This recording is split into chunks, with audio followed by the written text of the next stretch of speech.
Bitcoin the currency of the future, or is it the payment system they're developing? Bingo, it's the payment system. It's the blockchain encryption, and they're interesting things. I think Bitcoin, or the really blockchain encryption that's behind it, has a greater ability to bring more of the world's population out of poverty than anything we've seen in... Well, for one thing, it's a cheap payment system. For one thing, it's a cheap payment system, but it's more important than that. It's more important than that. Blockchain cryptography is all about digital transfer of ownership in a completely transparent and public way. Okay, I don't want to go into any of the math and the complexity behind it, but think of what that means. That means that I can actually record ownership in public in a digital means. 50% of the world's population has a mobile phone. I read an estimate this month that in 2020, 90% of the world's population will have mobile phones.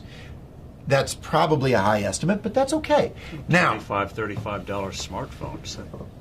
But we're throwing them away, and they can ship them off to emerging markets.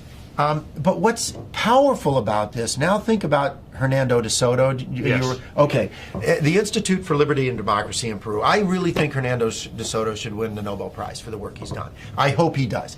But he's gone around the world and identified one of the most powerful things to the economy and the creation of wealth, and that is the ownership of property. Which you can then use as collateral. Which you can use as collateral, and when you own it, you will develop it. You will. The best thing you can do for the environment is to own it, because when you own it, you make sure it's sustainable for your future family, and that's powerful.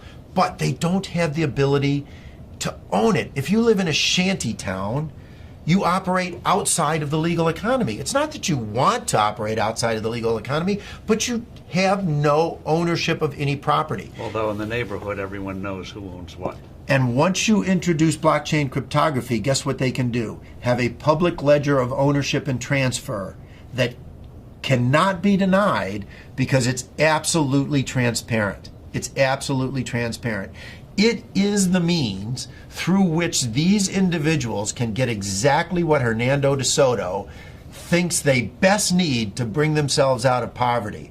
It is so much more profound than that, but at its very basis, it has the ability to give these individuals the right of ownership to property. And that has, more than anything else, the ability to bring them out of poverty. And I can't wait. It'll be adopted elsewhere. I mean, it's such a powerful, blockchain encryption is such a powerful tool. It'll be used by banks. It'll be used by credit card companies. It will become a standard. But what's more interesting is what it can do to poverty around the world, to eliminate poverty. But also, what does that mean, that technology mean for credit card companies and the whole payment system, crazy gobbledygook payment system we have today? Very expensive. Doesn't that blow it away? I hope so.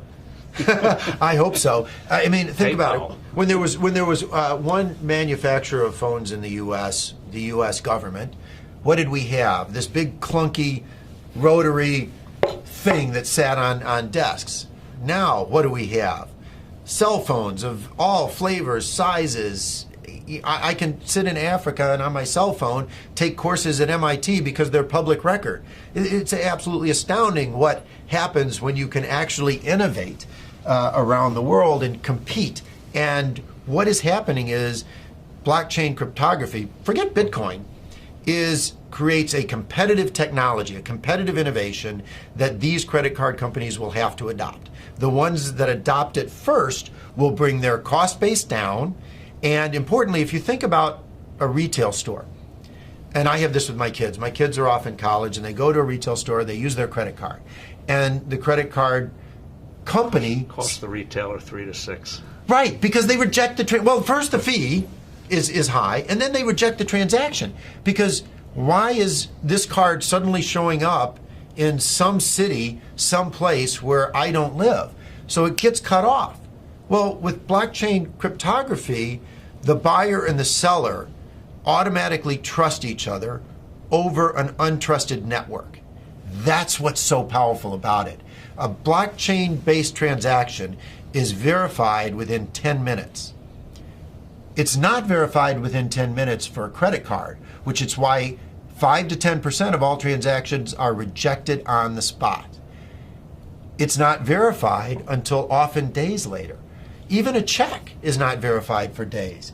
And that is completely taken out of the system. So on day one, the retailer's sales go up because they don't have to reject the transaction and they save on the fees.